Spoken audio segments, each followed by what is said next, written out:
This is going to be a video walkthrough for our page prep for our collaborative zine that we're going to be working on this upcoming week.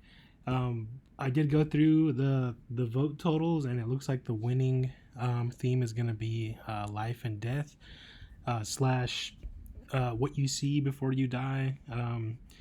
I'll consider that like a reinterpretation of the initial kind of theme, and however you want to interpret that theme, right? So in the announcement, I said that this could be a writing, it could be a short story, it can be a poem, it could be a comic, it could be obviously a drawing, a photo, really whatever you want the image to be, right? As long as we're kind of interpreting that theme, right?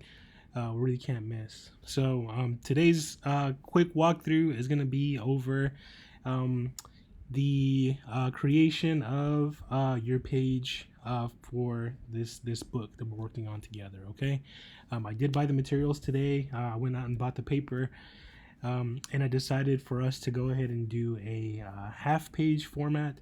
So everybody's initial or individual pages are going to be 5.5 by 8.5 inches, right? So I did say that I wanted us to work in Photoshop. So just because we need to process the image a specific way in order for it to print on the risograph. Like I said, the risograph printer doesn't print full color all at once the way a laser printer does. It actually does print each color one at a time. And for the sake of making the printing easier on me and a faster process for everybody, I do want to make sure that we're only printing in two colors, right? So typically we choose a darker color and then a lighter color for the printing process. In our case, we're going to be printing with a teal, and then we're going to be printing with an orange. So teal, again, like a dark kind of bluish green, and then the orange, I believe, is like a fluorescent orange, not quite neon, but I think like a hot orange. So let's go ahead and get into the document prep. Okay, so first thing we're going to be doing is opening up Photoshop. Again, you want to have Photoshop either on your computer or have access to a computer that can get Photoshop on it, or that you can access your Creative Cloud on, if that's at the library or if it's in a third floor studio, wherever you feel more comfortable working. So we're going to go ahead and start by creating a new file. Okay, so we'll hit new file here once we have Photoshop open. We're going to need to change this to inches. The width will be 5.5 inches by 8.5 inches tall. So again, these are the dimensions for a half page, right? So if it was a full page, it'd be 8.5 by 11. Half of 11 is 5.5 inches. So 5.5 inches by 8.5 inches. The resolution here does need to be 300 dpi, so that's full resolution at this scale, right? Color mode does have to be specifically CMYK color. We do need this color profile in order to be able to split our image up into a cyan, magenta, yellow, and black channel. So again, set it to CMYK, and then you'll see why here in a second, okay? We'll go ahead and create this document. And what we want to do here is account for bleed top and bottom, and then as well as on one of the sides here. The tricky part here is that everybody's going to be assigned kind of a random page, right? I'm really going to be the one who's in charge of printing this on the back end. So I'm kind of debating right now if I want everybody to build in 1/4 of an inch margin around their full image, or if I want to do that on the back end, right? So let me just say for now, it's okay to print or to have your image go to the edge. Just make sure that any part of your image that does go to the edge of this 5.5 by 8.5 isn't crucial information, right? So we obviously need to cut off the creep on the leading edge, but the issue here is you don't know if you're going to get a left page or if you're going to get a right page. So the creep could be on this side or it can be on this side, and then you don't know, again, like I said, which page you're going to end up on. So really can't plan for that. So just when you're designing, I would say on your left margin and right margin, maybe just build in 1/4 of an inch kind of buffer, right? So your image can go outside of these bounds, right? But just realize that if your page touches the outer margin or touches the front of the book on the right side, that this edge in here, this kind of 1/4 of an inch to about 1/8 of an inch, is likely to be cut off in the creep kind of cut. And then any imagery that's on this side in your design, if it's going to be facing the inside of the book, it will be safe essentially, right? But on the other hand, if your image faces the left outside part of the book, then this part of your image can get cut off. So again, bring your image in, scale it to the full size here if you need to, if you want to, and then just make sure that none of that imagery is crucial. If it's text, things like that, be okay with these bits of your image being cut off potentially, okay? All right, so with that, let's go ahead and talk about dropping the image into the document here. So we're gonna go ahead and either generate the image directly into Photoshop or find imagery and then bring it into Photoshop, right? So what we're gonna do here just now is I'm gonna go into my my downloads and I'm gonna try to find a photo that we can use as a demo image. I did have one earlier that worked out pretty well just for this color profile, but I'm gonna try to see if I can find it again. I should have saved it to my desktop, but I didn't plan that far ahead. That's totally fine. You can do better than me going into this. Like I said, the theme is life and death, and really just kind of how you want to interpret that. Any image at this point, you know, you guys are artists. You can kind of spin a story around any image that you choose. So that's kind of the beauty of this kind of this process, right? Is you can really kind of build a narrative around, you know, how you want to approach your image or your text here. So let me see here. I know I had a pretty good image of my grandpa that I wanted to use. My grandpa did pass away. Both of my grandfathers passed away. One recently and one a while ago when I was a child growing up. But there's this really awesome photo that I have of my paternal grandfather working in a field cultivating an agave plant, which is really awesome. I just want to try to find that if I can. If not, I think it might be in my recent photos here. Let me see if it's in my recent. Go to File, Open Recent, and it's got to be in here. All right, let's go back to my downloads and see if I can't find it in there. Okay. If y'all see your zines in here, all the zines I download, all the students I help over the years. All right, so I'll just pull a random image here. Let's see. That one's a book image from my other book class. Is that my dad? I think that's my dad shoveling some rock. Let's do... I don't want to put my dad in there just because he's still alive, so I don't want to put any bad energies out there. I know it's a life and death book, so it's we'll try to keep the vibes clean and clear here. So let's do this duck. I kind of like the idea of this duck here. Downloads, perfect. Okay, so the duck, again, being a decoy. It's alive and it's dead, you know, depending on if you're the duck or the hunter. I don't know. there's like the illusion there. So we'll do this a couple different ways, right? So here I did open it somewhere else and then bring it in. So obviously the image is fine. But if I were to do that again, and if I were to use this kind of drag and drop method, so maybe I probably can't find that same duck again. But if I were to drag and drop an image into the document, then we have kind of a situation kind of like when we were doing this work in Illustrator, where we have this kind of embed X around the image. So anytime you drag and drop an image into Photoshop, we're going to get that X on there. We're going to confirm that we want that image in this document. And then the next thing that's going to happen is that Photoshop is going to recognize that image as a smart object, right? So this smart object in here, this little icon down here at the bottom means that it's recognizing this image as a smart object. So what we want to do here is tell Photoshop that this is a normal image. So we're gonna right click and we're gonna go to rasterize layer. So let me go ahead and undo that. So right click, and then we're gonna go down here to rasterize layer.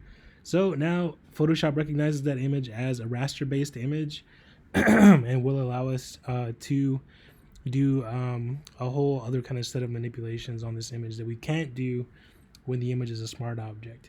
Whenever we're printing in Riso is very, very delicate, and it does pick up on soft gradients in backgrounds. So what I want to do is I want this duck to look like it's floating on the white of the page. I don't want it to sit in this kind of box of subtle gradients, right? So one thing that we can do here is we can click on the layer, and then we can go to properties and this properties tab in here, and then see if this remove background quick option is refined enough. Sometimes if there's enough contrast in the image, it will remove the background fully for us, and we don't have to do a lot of additional work. And hopefully that's going to be the case here in a second. We'll see. If it removes the background, then we're in good shape. If not, we'll have to go through with our lasso tool and then try to do that manually. So the reason I do that again is to eliminate the possibility of the printer picking up on a subtle, a very soft kind of gradient that it's going to kind of throw color back in there. So this is pretty good. It did clean up a lot of that background, and then it did create a clipping mask at the bottom here. So what I'm going to do now is I'm going to right click on the clipping mask, which is this little kind of black and white silhouette here, and I'm going to say apply layer mask.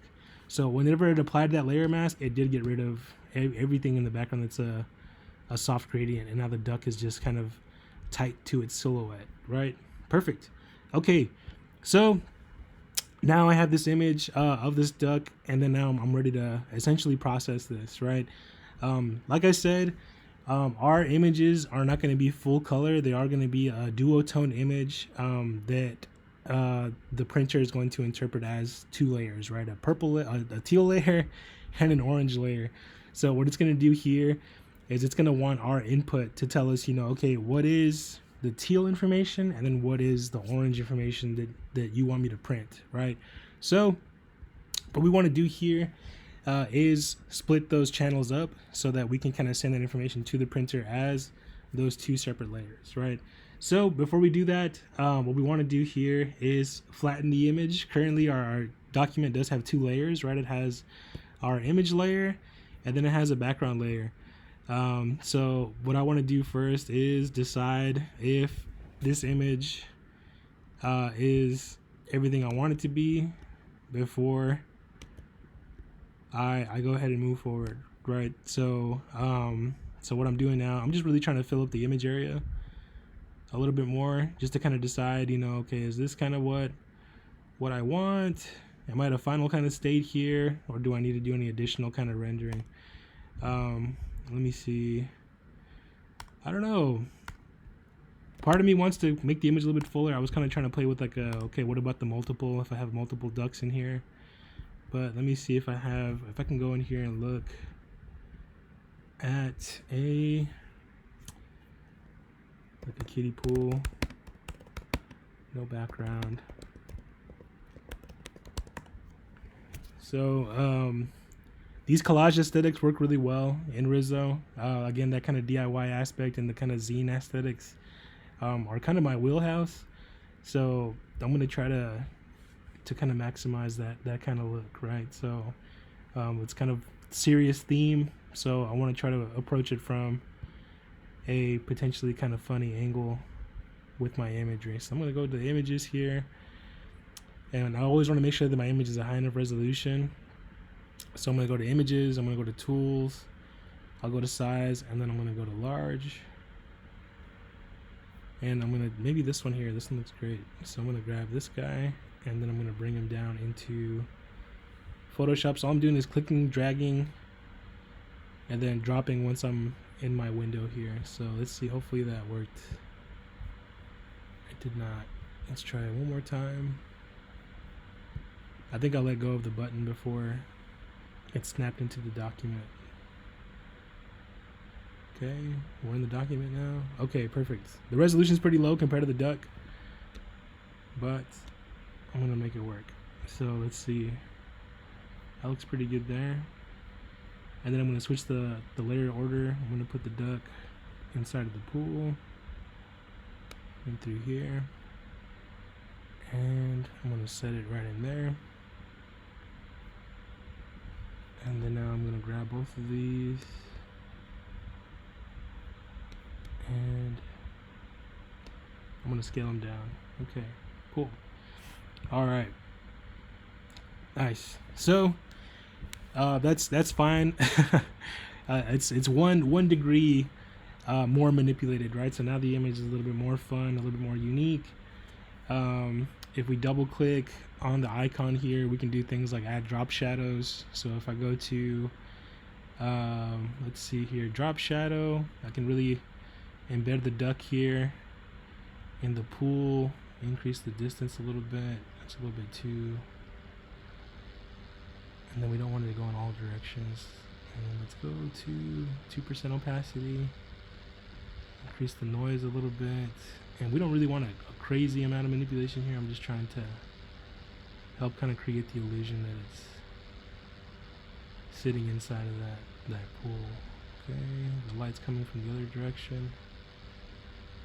All right, this seems like, you know, a lot of time invested, but again, I don't want this to be a fast process. I do want y'all to have it a level of investment in your imagery to make it feel like it's, you know, worth your while to create it, right? So now the drop shadow on the duck matches the drop shadow on the pool. Again, I'm spending more time on the image. It's excellent. It's not a wasted effort. So now that the image is to the point where I feel like it's, you know, it's where I want it, the next thing I want to do here is to flatten all the imagery in the document into a single layer, right? So I'm going to right click here, and then I'm going to go to, let me go ahead and click on this layer and right click, and I'm going to go to flatten image. So this again is taking all that layer information and it's compacting it down into a single layer. So I'm going to go ahead and confirm that this is what I want.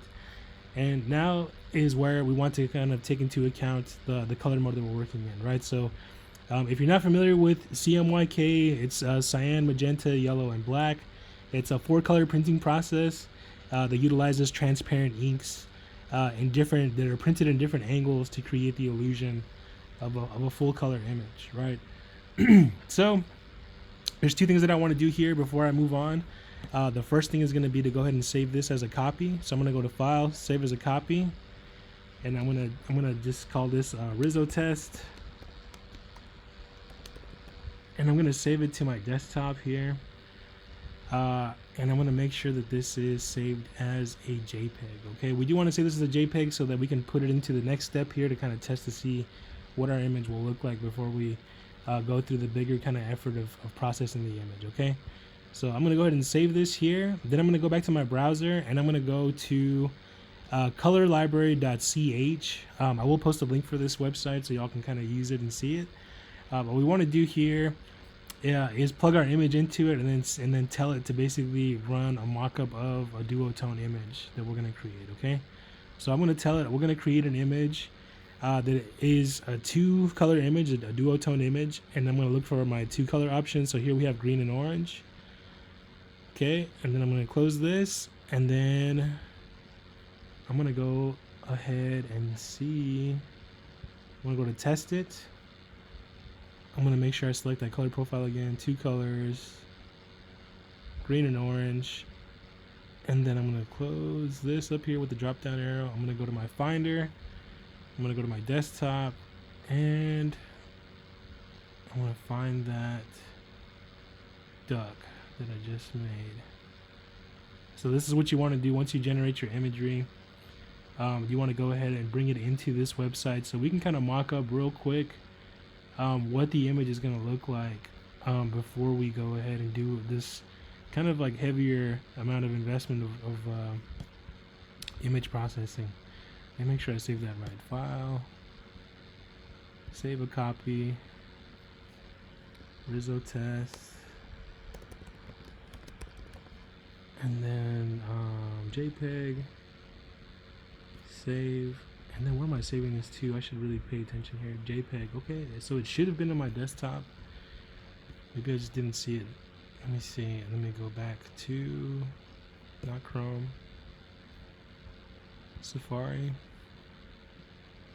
Finder, and then desktop. Let's see here.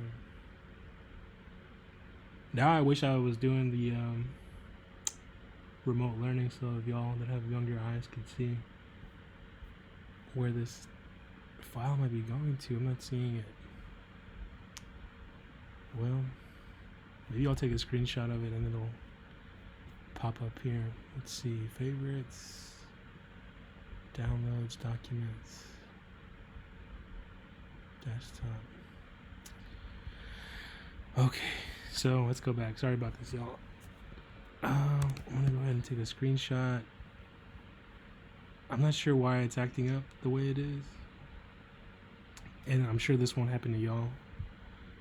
But again, I'm just trying to mock up real quick this image so that I can see if it's gonna work or not. There it is. Perfect. Okay, so once we've chosen the color profile, that's again the two colors, and then we said, okay, we're gonna output to green and orange, then it's gonna create this mockup for us. Okay, so this mockup in here is basically saying, okay, well, if you only had an orange and you only had a teal to print with or a green to print with, this is approximately what the image will look like whenever we send it to print, right? So things to keep in mind here, the white that we're seeing, the white's going to be the white of the color of the paper that we're working on, right? So I did end up getting us a slightly warmer kind of cream tone paper, so the white that we're kind of relying on will be a little bit warmer than this white. And then we also are not printing with any black, so anywhere that you see black is really just going to be the effect of how this green ink interacts with this orange ink, right? So if you're taking color theory, these colors are near complements to each other. We have like a blue green and like a kind of like a redder kind of orange, so they should neutralize each other to a decent degree. It won't produce a true black, but it will produce these really nice kind of browns. So the image checks out. So I'm gonna go ahead and say with confidence that if I were to put this into a duotone kind of filtering, that my image would look pretty good, right? Kind of based on the way this all came together. So what I'm going to do now is I'm going to minimize this. I'm going to go back to Photoshop, and now I want to split up my image into its component pieces, right? So if we're back in Photoshop, we want to go to channels down here. So it's going to be next to your layer panel. We'll go to channels, and then here we can see that we have a cyan, magenta, yellow, and black layer. The K in CMYK is black, stands for key, which is the last layer that gets printed, right? So in here, we're gonna look at these colors and say, okay, which colors here that I have present are closest to the two colors that I'm gonna be working with. So obviously, the cyan is gonna be the closest color that I have to a green or to a teal, and then my magenta and then my yellow are gonna be the colors that are kind of closest neighbors to my orange, right? So what I want to do here, if I look at this kind of panel at the bottom, I kind of want to see which one of these is going to give me kind of the most bang for my buck, right? So which one of these kind of has the most kind of presence in its kind of color contribution, right? So if we look at the yellow layer really just kind of has the browns that we're going to be seeing in the duck, the browns and the oranges. And then a little bit of the moments in the pool that kind of shift to like a greenish kind of blue, right? So I'll say, well, not a lot of visual information there. If I were to have any orange, it would only be in the duck. And then if I could imagine this, there's not going to be a lot of yellow or orange that kind of interplays with the pool. So the pool will stay mostly that teal. So if that's what I want to happen, then I'll choose the yellow layer as my orange layer. If, on the other hand, I did want that pool to kind of move away from that teal and then have a little bit more of like an interplay with the orange, then I would choose the magenta layer. Here, I can kind of, again, using my color theory brain, I could say, okay, if I print the orange on top of that teal, it's going to turn it kind of brownish. So maybe I'll go with this layer here and just keep the browns on the duck and not so much the pool. Okay, so with all that stuff in mind, I'm gonna go ahead and split these channels up now. What's fun to kind of do here is just kind of to imagine what happens if we don't kind of print a yellow, or what happens if we don't print a magenta, or what if it was just, you know, a cyan and black image, right? That duotone kind of combo would look really interesting. But again, I digress, right? We need to split these channels up. So what we're gonna do now is we're gonna basically assign a tab to each one of these channels. And in order to do that, we're gonna go over here to this little hamburger menu on the right hand side, past paths. We're gonna click here, and then we're gonna click on split channel. So if you didn't merge your image in the previous step, this split channels will be grayed out and it won't let you split the image. So make sure again that you're always flattening your image before you do the split channels, okay? So we're gonna go ahead and hit split channels. And then at this point, don't freak out. So what happened was it took that image and then it assigned each of the colors its own tab, right? So now we have a tab for the cyan layer, we have a tab for the magenta layer, we have a tab for the yellow layer, and then we have a tab for the black layer, right? So we're gonna go ahead and close out this transparency layer. We're gonna go ahead and hit say don't save on that layer. And then we want to get rid of whatever layers we're not going to be using, right? So I said I didn't really care too much about the magenta layer, or I don't want to use the magenta layer as my orange. So I'm going to go ahead and delete that one, or close it out. So all I have open now is my cyan layer, my yellow layer, and then my black layer, right? So the reason I have the black layer still open is because the black layer does contain key information that we need to create a richness in our image, right? So we're gonna try to make a 2-color image that contains the information for 3 colors to make it look like a full color image. So this is gonna be some print magic that we're gonna be kind of creating here in a second, but it's again worth the investment. Okay, so now that I have these channels split up, the next thing I want to do is go back to layers here in my my panel. And then I want to rename each of these layers the color that they correspond to.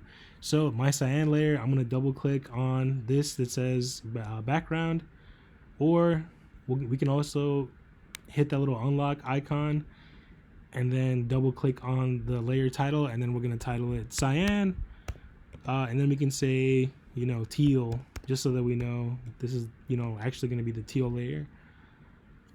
And then we're going to go to the yellow layer. We're going to unlock that layer, double click on the name, and then we'll call this yellow. And then we'll say orange in parentheses. Oops, orange with the N. And we'll go to the black layer, and then we'll go ahead and call that layer black also. So we're going to turn off the lock here, and then we'll call this black.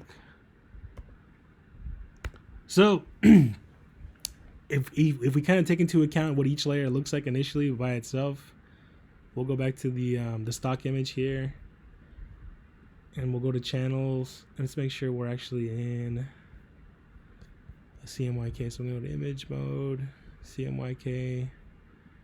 Okay. So if we look at the cyan by itself, and then we look at the yellow by itself, they both kind of lack these kind of core shadows. They give us the full kind of roundness and depth that we need for this image to come together effectively, right? So in order to kind of get that roundness and then fullness in the image, what we want to do is incorporate this black layer into both the orange layer and the teal layer, right? So what I'm going to do now is I'm going to make a new document. This new document is going to be the exact same size as the document that we just made a moment ago. So it's going to be 5.5 inches by, I'm not sure why I rounded up. Okay, I'm in pixels. Inches. 5.5 by 8.5. Resolution 300. And we're going to say create. And change the color mode. I actually set it to grayscale. It should be in CMYK. I'm going to say okay. We're going to go back to the layers here. And then now what I'm going to do is I'm going to duplicate each of these layers into that document, okay? So I'm going to go to my cyan layer, and then I'm going to right click, and I'm going to say duplicate layer, and I'm going to send it into my untitled one, which is the document that I just made. And then I'm going to close this. I'm going to say don't save. I'm going to take this and I'm going to duplicate it. Well, let's see here. Yeah, let's go ahead and duplicate this into Untitled 1 as well. And then I'm going to close this tab out. Don't save. And then my black layer, same thing. Right click, duplicate, and then send it to Untitled 1. Okay, so now when I go to Untitled 1, I'll have all three of my layers. I'm gonna have my black layer, my yellow layer, and my cyan layer. Right now these are all set to normal, so they're not transparent layers onto each other, so we can't get the full effect of their kind of stacking together. But what we want to do now is, like I said, we want to make sure that we can see this black layer present in both the yellow and the cyan layers. So what I'm going to do now is generate my yellow layer or my orange layer first. So I'm going to turn off the cyan. I'm going to go to my black layer, and then I'm going to set it to multiply. So what that multiply does is it makes that top layer transparent, and then it keeps the bottom layer basically opaque, right? So then when I turn off the black and turn it on and off, we can see how the black information that we get from this layer creates a fuller image on the orange layer, right? So with these two visible and the background visible, I'm going to go ahead and right click, and then I'm going to go and say merge visible. So what I just did right now is I took the orange layer and the black layer, and then I merged them into each other, right? So this part here, what we need to do now is go back to Safari, and then we're going to go to CMYK print angles. And what we want to do here is know what angle we need to set our dot pattern in order to create an effective screen tone that makes a full color image illusion, or a full color image illusion using these kind of offset patterns. So if you recall, we're going to be using yellow, and we're going to be using orange. So cyan and then this yellow. Sorry, cyan and teal. Cyan is teal and then orange is yellow. So we can look at these kind of offset degrees to see, what we need to set each of them at. So right now we just made the orange layer, which is going to be our yellow. So orange is going to need to be set to 0 degrees. And then whenever we make our teal layer, we need to set the teal layer to 15 degrees. So let's go back to Photoshop here. And what I want to do now is unlock this layer here. I'm going to go to image, which is at the top here. You can't see it, it's just off screen. Let me see if I can make it a little bit smaller. Okay, the toolbar's at the top. So we're gonna go to image. You're gonna go to mode, and we're gonna go to grayscale. We'll go ahead and say merge here, but we don't want to get too many steps into this process so that we can't still walk it back. Because remember, we still need to make the teal layer. So we're gonna go ahead and go to image and then mode again, and then we're gonna go to bitmap. We'll say flatten layers. Here we do want the output to stay at 300 dpi, so the output here stays at 300 pixels per inch. The method, for me, it kind of defaults to halftone screen because I do halftone screens all the time. So you will have to choose halftone screen for yourself on this one, and we'll go ahead and hit OK. Frequency, I think frequency is okay at 120. So I think whenever you open this, it might be set default to 45. Or 30, whatever. Frequency is basically how many dots per inch are going to be in this image. So like I said, the riso is going to go ahead and add its own kind of dot pattern to this, but we do want our dots to be in the right angles, right? The frequency, a safe range is going to be anywhere between, let's say, 75 and 120. So 75 lines per inch is going to create a slightly more kind of coarse image, and then 120 lines per inch is going to create a higher definition fine dot pattern image, right? So here, really depending on what your aesthetic is, you can set this to even as low as 10 lines per inch, and it'll create a very kind of coarse dot pattern, or we can set it to 120 lines per inch, and then have it be a very fine dot pattern. It's kind of like a stochastic screen. It's like a very fine kind of hazy pattern, right? So what's important here is that the resolutions match between our two layers, right? Obviously, if the lines per inch is too coarse, like if it's 10 lines per inch, there's not really enough room there to create a very fine dot pattern that creates a full range of color. So we do want to make sure that this, again, like I said, is between 75 and 120 for the frequency. Based on our research here on Safari, we saw that for the yellow layer that we need the angle to be at 0 degrees. And then we want the shape here to be an ellipse, right? We don't want it to be a square. We don't want it to be round. We don't want it to be a diamond. We want it to be an ellipse, right? So whenever we tell it that we want it to be an ellipse, it does create a really nice kind of soft, kind of round dot pattern that's a little bit less kind of organized and gridded, right? It has a little bit more of an organic quality to it.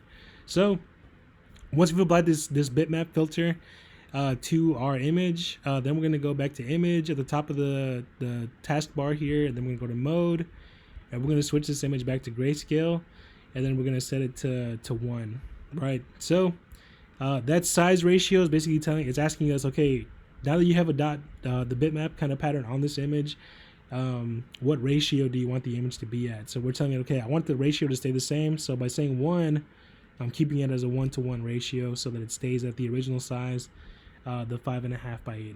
Okay, so at this point we've processed the image, and then now we're ready to basically save this and then upload it to the Canvas upload link, right? So I will have 2 upload links on Canvas.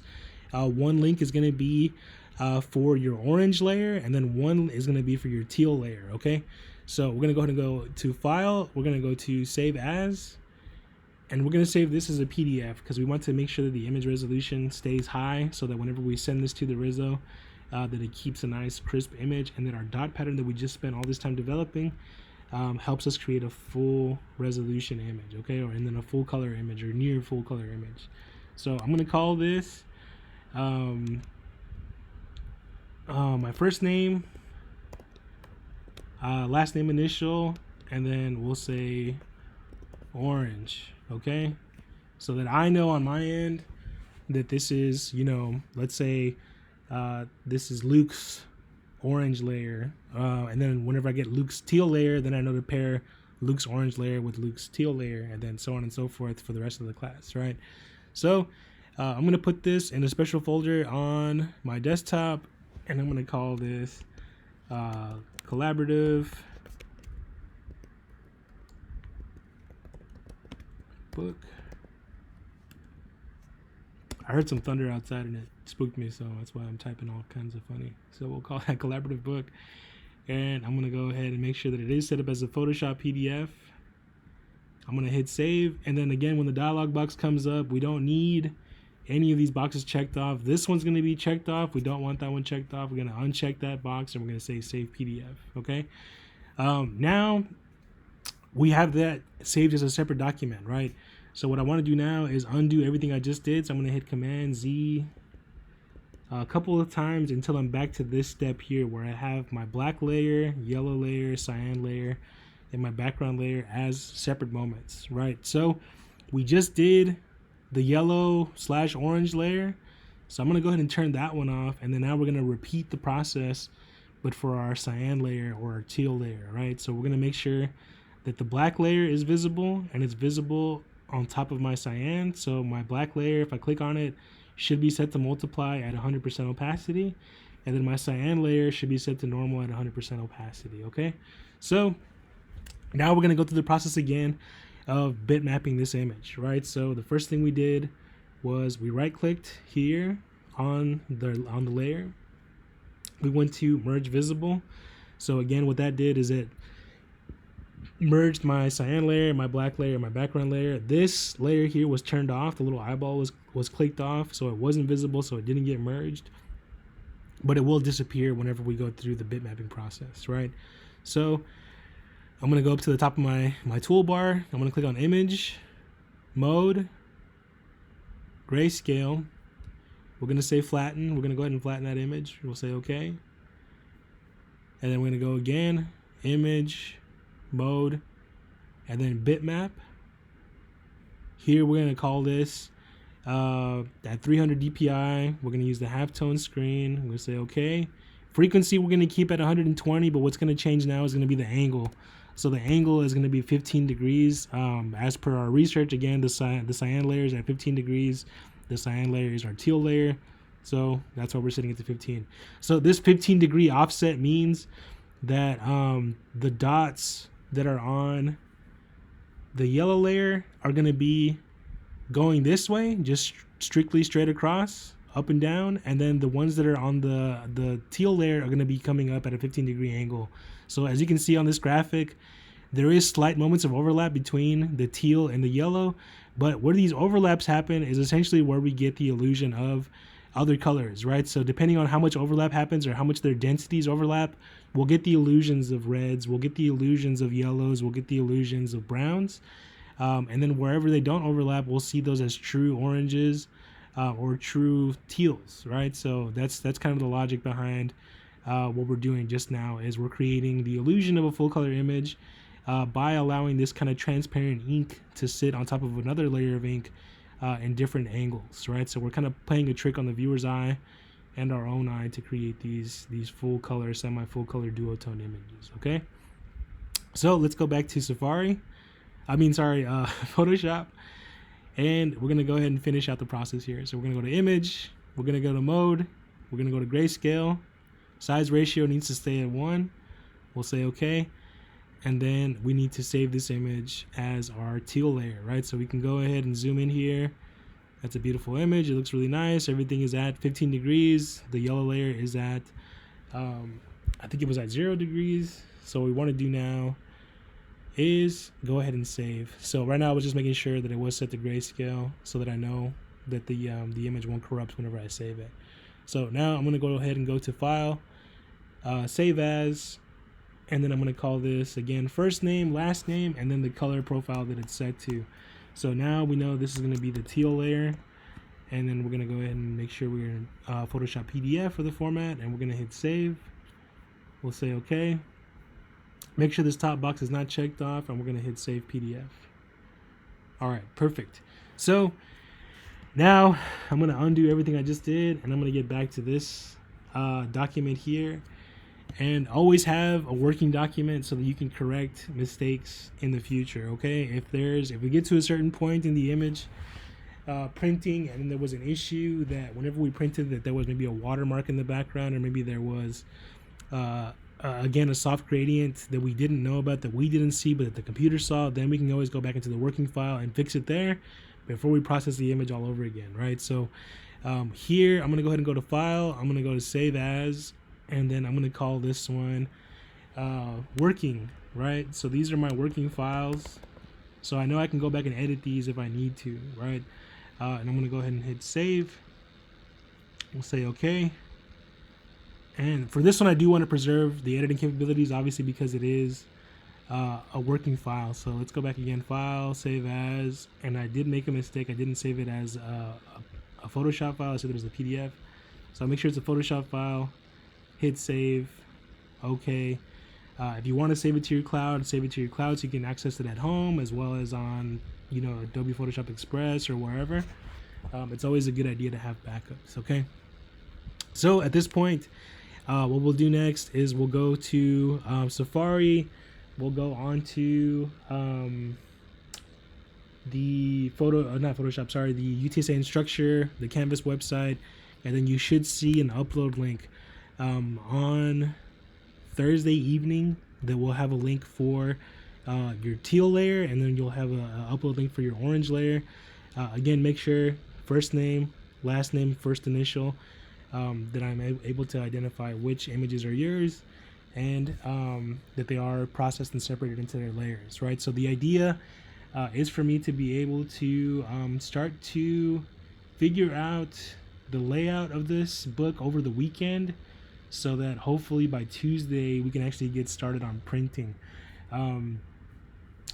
What's another thing that we need to talk about here? We did lose an in-class day of work, so hopefully y'all are working on your projects from home. And as far as Project 5 goes, um, I'm kind of on the fence right now about presenting that, just because I get a feeling that we're probably going to end up taking a little bit longer on the image prep for this project. And I'm worried that if I assign y'all another project that we might not get it done in time. But keep an eye out on Canvas tomorrow. I'll make the decision today if we want to do a Project 5 or if we want to just use that time to finish up some of these projects that we're behind on. Because I know we haven't been, some of y'all haven't been fully completing your projects. Some of y'all are ahead. So I don't want to rob the people that are ahead of an opportunity to make another project here and have y'all solely focus on this collaborative book. But let me think about that. For now, let's focus on creating the pages for the collaborative book. Again, this is a book that we're going to be getting into private collections or the special collections here at UTSA. I'm going to make a few extra copies. I'll be getting a copy. The director is going to be getting a copy. And of course, Christy Maston will be getting a copy of this book, and then maybe some extra copies to have in the art office. So again, go all out, make interesting work. Check your image in that colorlibrary.ch to make sure that your images will look decent in that kind of 2-color system. And then go ahead and send me your work. For those of you who are working on writing, obviously your task isn't very difficult, right? So it's just text. So not to say that writing isn't a big kind of labor, but it is a little bit less involved as far as kind of what y'all need to do for your pages, right? So let's say you're the person who's doing a short story, right? And you really just want to print your text on there. And you really don't really have a whole lot more that you want to add to the image, right? So in your case, you would just send me the text file, right? If you just want the text to be whatever color, and then you just send it to me either as a teal file or as an orange file so that I know in what order to print it in, right? So that's obviously the boring way to go about it. Even if your writing is really interesting, right?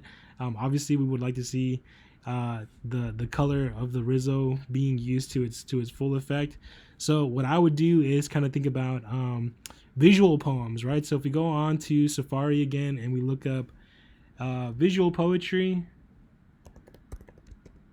these are going to be poems that are paired with some kind of an image, right? So visual poetry and visual poems or visual poem books. This is really bad. There's not really any great examples in here. I'll try to post some examples on Canvas. My partner does a lot of visual poetry and put out a visual poetry book, so y'all can see kind of what that looks like. Usually it just involves pairing your photo with some kind of imagery that corresponds to what you're writing about, right? It can also be just kind of arbitrary imagery, but it would be nice to have some kind of a relationship between, again, what you're writing and then what's on maybe in the background. If it's like a corner embellishment, if it's an image that your text is superimposed onto, those would be really nice options, right? So let's go to, let's say, Adobe stock, and then we'll try to look for things that could potentially be background images for these kind of poems or writings, right? So let's say like a cloudscape. Let's just go clouds, right? So let's say if we're doing this kind of or let's do actually caves, right? Clouds are kind of played out, I think. Not played out, but they're kind of an expected, route for when you think life and death, maybe the afterlife is the clouds. This is a really nice image here. But let's see. This cave looks really nice in through here.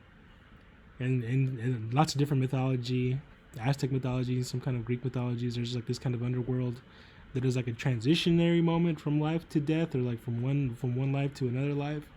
So I kind of like the idea of maybe that being a background image. for for a poem about, you know, life or death or a near death experience. So what I'll do here is I'm just gonna take a screenshot. Obviously here, just this kind of background. I do have an Adobe stock account, but for whatever reason I'm not logged into it, or it's not recognizing me on here. So I'll go to Photoshop, and then we'll make a new document. We'll say File. Oops.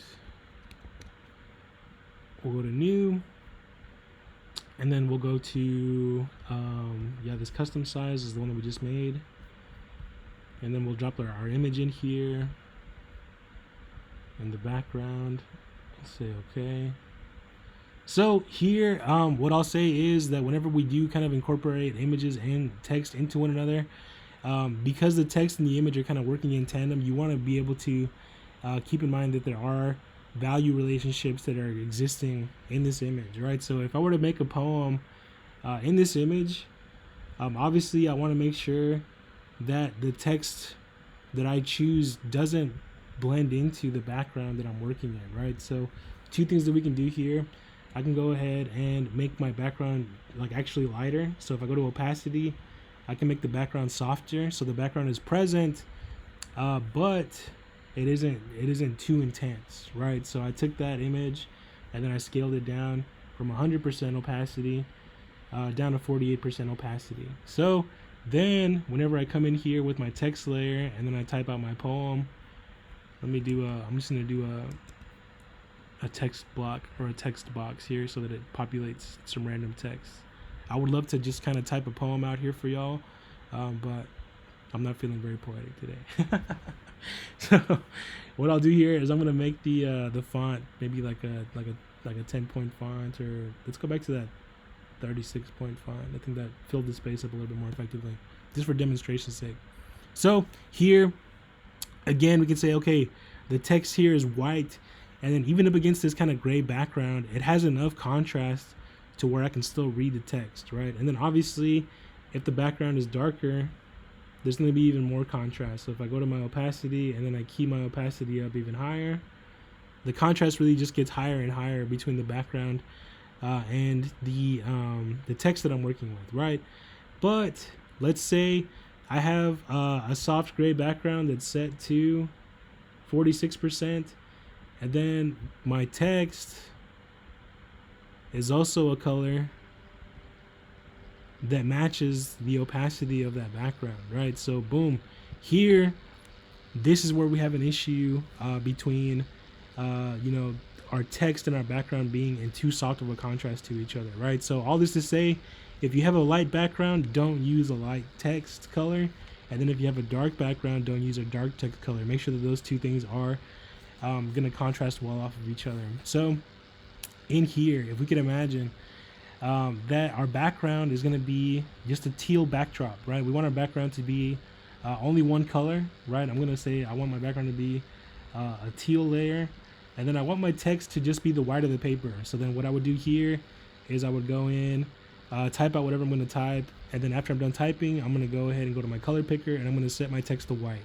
So the white of the page would be the white that I have in my text, and then the background would be that kind of soft, you know, teal in the background. It would be nice and airy, beautiful, right?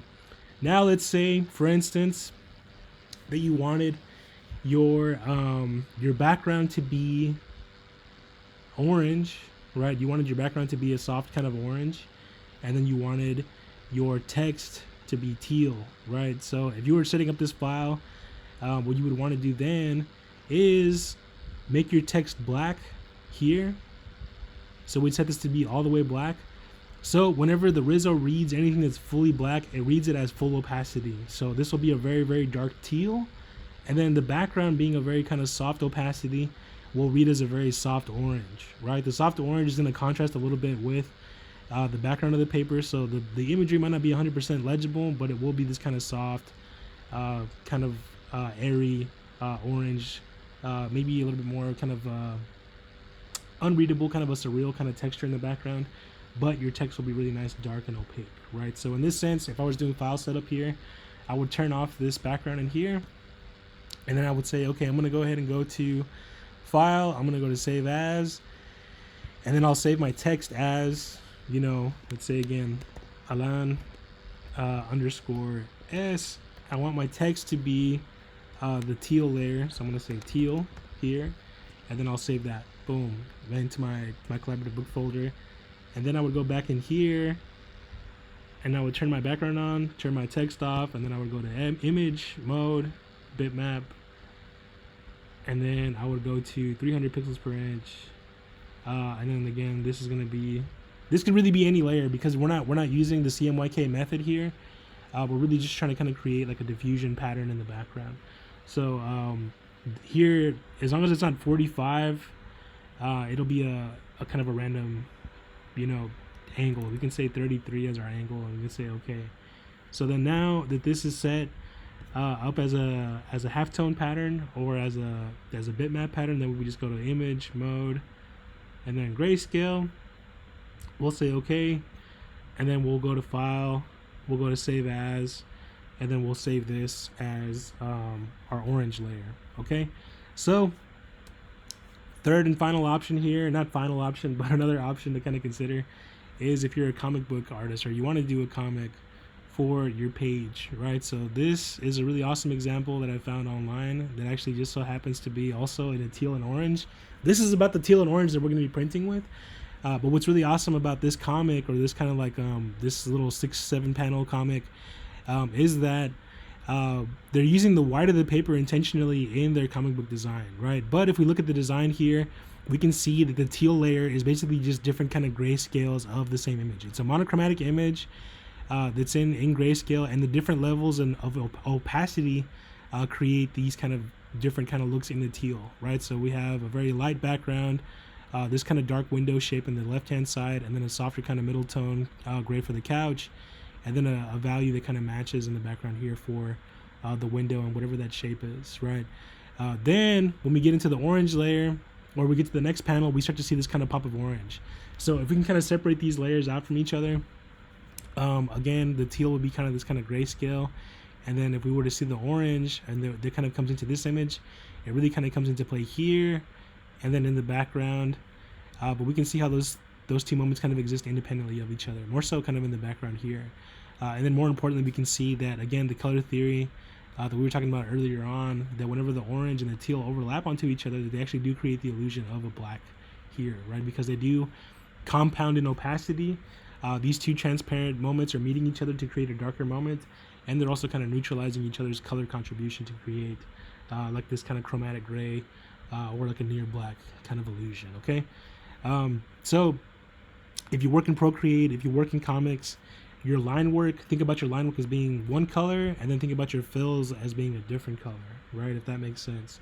And when you're working, just save your files that way. All your fills are going to be one color, separate those layers from each other, and then save that as either your teal or your orange, and then save your line work as, you know, the teal or the orange.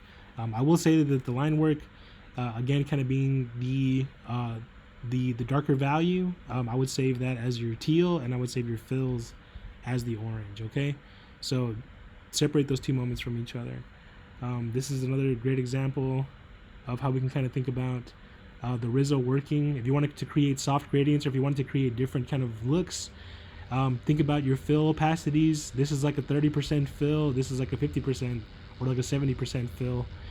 Over here, line work really kind of dictates how dense and dark the teal is, right? So if you're doing a hand-drawn page, we'll talk about that on Tuesday. What we'd want to do for a hand-drawn page would be to kind of draw in two layers, right? We want to draw one image, it's going to be the teal, and then we want to go to the light table and then put that image on the light table and then cover it with another image, and then do the fills for what that color would be for the orange. But you'd basically be working in black both times. So you'd have a black page that has all your line work, and then you would have another black page that has your fills, right? So if you worked in screen printing, you're familiar with how films work. It's the same thing as how those films kind of work in screen print, right? If you have questions, make the imagery, and if you have issues doing the color separations, I'm happy to help you out on Tuesday. But it'll be kind of easier than you think, okay? So try your best, generate the imagery, follow my tutorial and the tutorials that I'm going to be posting, And then if you have questions, then please let me know. And like I said, I'll be happy to help you. What else? I think that's it. We're coming up on about an hour here, so I'm gonna go ahead and cut it. I'm excited to see what y'all produce. Please submit your works by Monday if they're finished, and then if at the very least have an image fully complete and ready to process on Tuesday, so we can get through our critique and get through some of this kind of image processing on that day. Okay. Sorry this kind of went a little bit long, but it's about as long as a normal kind of lecture would go. So if you're feeling up to it, watch the whole thing in one go, and if not, just kind of piece it out and take it at your own pace. Okay. All right. See you all Tuesday. Bye.